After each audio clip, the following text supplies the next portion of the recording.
Hello and welcome back to the channel. Well, after about 4,000 miles and about 7-8 days, I've arrived in Denali, Alaska. So my job as a photo guide doesn't begin for a few more days, so I'm staying at this yurt near Denali until my work accommodations are ready. So my last video I said I'd give an update after the drive of how the Jeep Gladiator was for the trip up here.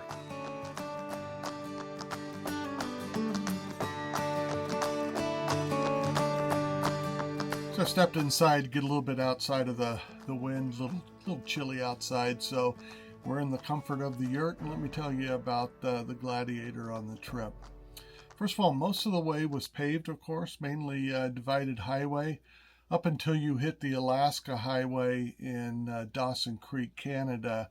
And for anybody that's ever driven that before or have heard stories of it, it's actually a pretty good road. There are places where there are a lot of frost heaves, and there's places where they're doing construction. I think they're always doing construction on it or repairs on it.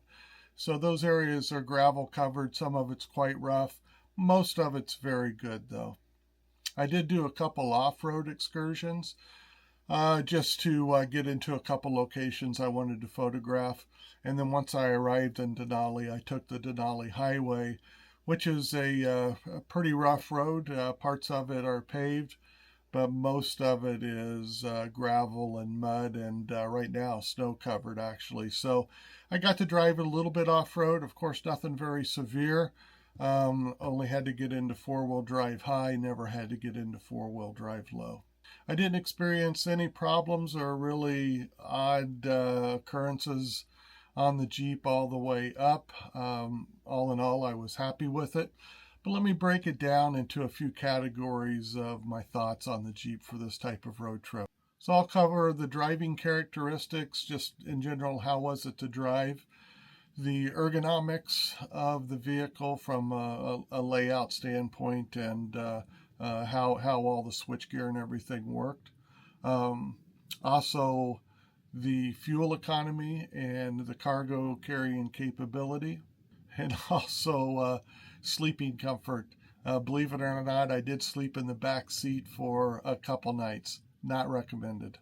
Driving characteristics actually were better than I expected them to be. It's a comfortable highway cruiser.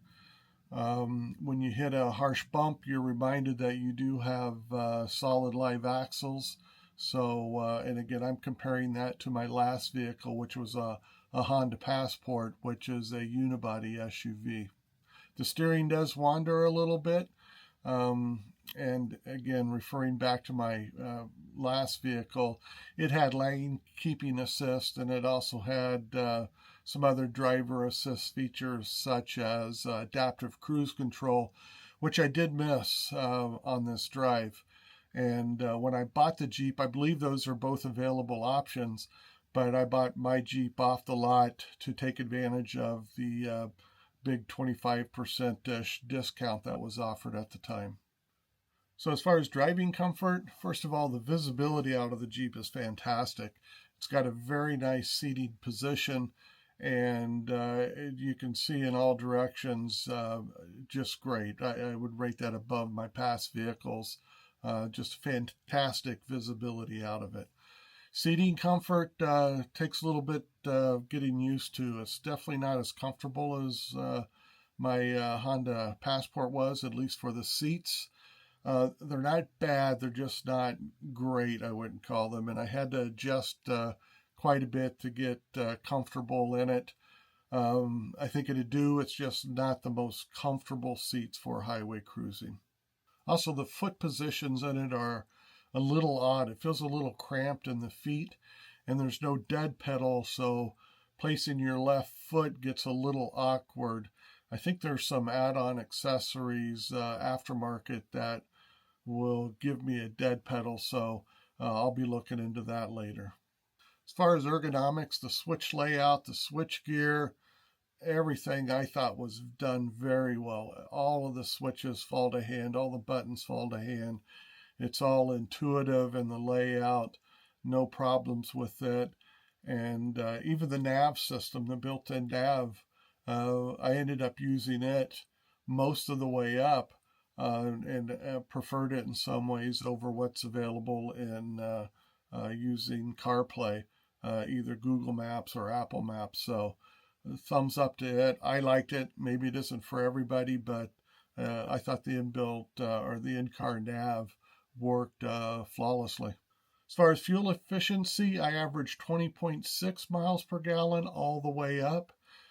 Recall that when I started out, it was a brand new vehicle, a couple hundred miles on it, and the first few hundred, maybe 500 miles, I was averaging about 16 miles per gallon, and I was a little worried that's what I was going to see all the way up. But as the vehicle broke in and the engine broke in, as I said, I was exceeding 21 in some cases, but averaged out at 20.6. And again, a lot of that was highway driving, but there was some off-roading in there. I didn't take different measurements to see what the breakdown was on the driving conditions. But again, most of it was highway speed, 70 miles per hour, maybe 75 miles per hour. Cargo capability was very nice. Again, compared to my SUV, I was able to load all of my gear into the back without a problem. The tonneau cover provided security as well as some at least weather resistance. I'm not sure it's weatherproof, but definitely provided weather resistance. Nothing got wet back there, and I had plenty of rain that I drove through. So that worked out very well, very convenient for when I was also out photographing, for how I laid out my camera gear in the vehicle for easy access, especially when photographing wildlife. That can be an issue sometimes, is if you can't get to your gear quick enough. And yeah, as I said, I did sleep in the back a couple times. I was used to, in my SUV, I had enough room to lay flat in it in the back if I organized the cargo correctly. It was always a little bit of a hassle, a little bit of moving stuff around, but it was very comfortable to sleep in. The back seat in the Jeep, not the case. I actually bought an air mattress that I had found online, put it in the back seat. It made it more comfortable than it would have been of just laying in the seats, but there's just obviously not enough room to stretch out in there. It got by in a pinch. Like I said, I slept in it a couple nights. Not very comfortable, I'd say, for emergency use only, or if you only plan on a night or two split up by a night in a more comfortable bed someplace. When I was talking about driver comfort, I should have mentioned road noise and wind noise. And there's no doubt it's louder than a unibody SUV in my experience, but it was better than I had anticipated, and maybe I had biased myself into thinking it was going to be horrendously loud, which it wasn't. As I said, it was definitely louder than a unibody SUV, but I wouldn't say as obtrusive. And this is considering it's a Jeep. It's got the removable hardtop.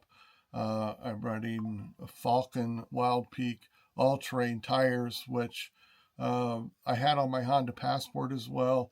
I'd say there's definitely more road noise that you hear on the Jeep, but again, it wasn't obtrusive. So all in all, as an adventure vehicle that I'm going to use for my photography adventures, that I do both landscape and wildlife photography, and I get out to some pretty remote areas. It looks like it's going to be a great vehicle that will be able to get me to more locations than I could get to in my unibody SUV.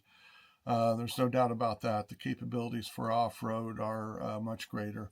Also better cargo capabilities for carrying the gear that I need to carry and keep it organized the way that I want to organize it for easy access and just for usability. Now, of course, I need to add on some type of sleep system to it. And as I mentioned before, I am looking at different canopy campers, such as an Alucab, Super Pacific, Dirt Box. I haven't decided, so if any of you are consumers, users of those, or have looked at those and you have recommendations, go ahead and drop a comment below for me for as I finish up my shopping and decide finally which way to go. So all in all, happy with the vehicle. I'll be up here in Denali, as I said, for the full summer as a photography guide. So if you're in the area, look me up. I'm with Denali Photo Guides, and I'll take you out on some adventures and get you some of the top photographic locations here in the Denali area. So again, thanks for joining, and get outside.